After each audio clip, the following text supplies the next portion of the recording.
आईला आमच्यावरती लयच ताव खावलेच राव तुम्ही. जाणारच ना. अरे इथं आम्ही 10 वर्ष झाली स्ट्रगल करतोय, तरी आम्हाला नीट सक्सेस बघा. आणि तुमचं काय रे 2 दिवसाची अगरबत्ती काना बघून आली तिकड झाली. आपलं काम सोपं आहे भाऊ. 30 सेकंदात मोकळ व्हायचं. तुमच्यासारखं आहे ना तासभर पण आपण लावत नाही बसत. ऍक्टिंगचा हे माहितीये ना तुमच्याकडे लुक, पण तुम्ही अरे जगात फेमस. का गरीबाची पोरं पुढे आली झुंबलीत मिरची तुम्हाला. अरे तुमच्यातलं दम असेल तर व्हा ना तुम्ही बाहेर. याच इंस्टाग्राम रील मुळे चांगले मराठी पोर आहेत ना बिझनेस करायला लागले आणि इन्फ्लुएन्सर होणे ना वेगवेगळ्या क्षेत्रात पैसे कमवायला लागले. मग काय अडचणी व्हायरल झालं ते. व्हायरल तर आम्ही पण होऊ शकतो या रीलमुळे, पण काय आहे ना आम्हाला भारतीय संस्कृती जपायची आहे. आणि ती आम्ही नाटकाने, लोककलेने, लोकधारेने जपत आहोत. मान्य आहे, तुम्ही आपली भारतीय संस्कृती जपता. आम्ही कुठं वाईट केले.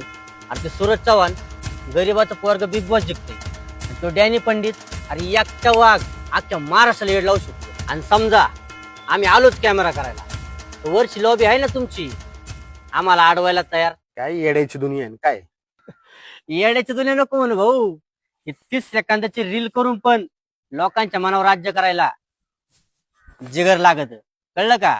बादशाह ऑन टॉप. हा मानलं तुम्हालाच.